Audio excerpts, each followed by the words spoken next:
Behold, speak thou in the ears of my people the words of prophecy, which I will put in thy mouth, saith the Lord, and cause them to be written in paper, for they are faithful and true.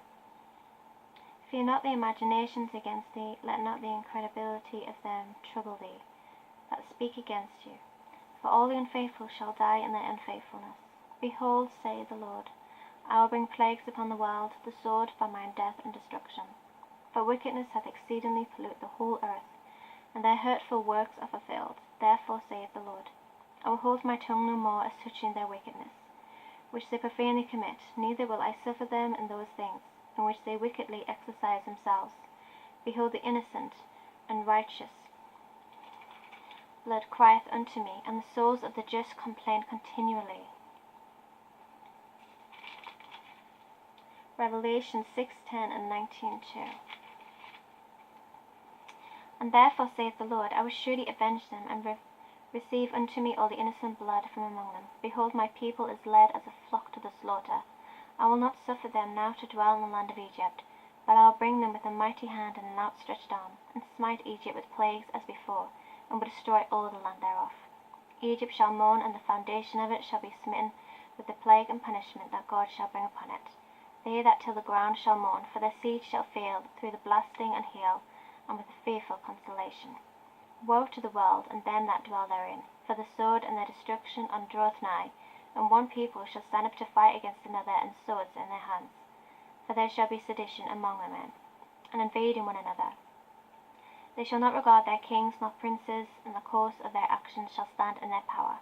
A man shall desire to go into a city, and shall not be able. For because of their pride the city shall be troubled, the houses shall be destroyed, and men shall be afraid. A man shall have no pity upon his neighbour, but shall destroy their houses with the sword, and spoil their goods because of the lack of bread, and for great tribulation. Behold, saith God, I will call together all the kings of the earth to reverence me, which are from the rising of the sun, from the south, from the east, and Lebanus, to turn themselves one against another, and repair the things that they have done to them. Like as they do yet this day unto my chosen, so will I do also in recompense in their bosom. Thus saith the Lord God, my right hand shall not spare the sinners, and my sword shall not cease over them that shed innocent blood upon earth. The fire is gone forth from his wrath, and hath consumed the foundations of the earth, and the sinners like the straw that is kindled. Woe to them that sin, and keep not my commandments, saith the Lord. I will not spare them. Go your way, you children, from the power. Defile not my sanctuary. For the Lord knoweth all them that sin against him, and therefore delivereth he them unto death and destruction. For now are the plagues come upon the whole earth, and you shall remain in them, for God shall not deliver you, because you have sinned against him. Behold, an horrible vision, and the appearance thereof from the east, when the nations of the dragons of Arabia shall come out with many chariots, and multitude of them shall be carried as the wind upon the earth, that all they which hear them may fear and tremble. Also the Carminians, raging in wrath, shall go forth as the wild boars of the wood, and with great power shall they come and join battle with them, and shall waste a portion of the land of the Syrians. And then shall the dragons have the upper hand, remembering their nature, and if they shall turn themselves, conspiring together in great power to persecute them. Then these shall be troubled, and keep silence through their power, and shall flee. And from the land of the Assyrians shall the enemy besiege them, and consume some of them, and in their hosts shall be fear, and dread, and strife against their kings.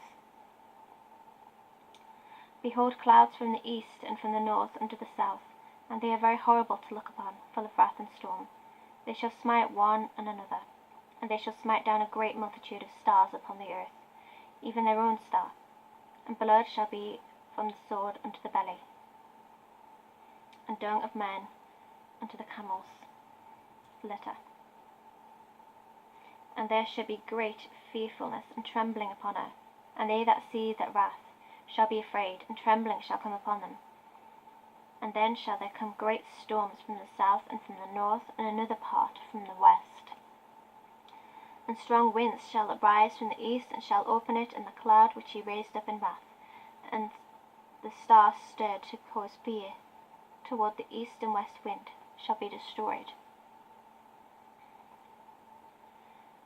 The great and mighty cloud shall be lifted up full of wrath, and the star that they may make all the earth afraid, and them that dwell therein, and they shall power out over every high and eminent place and horrible staff.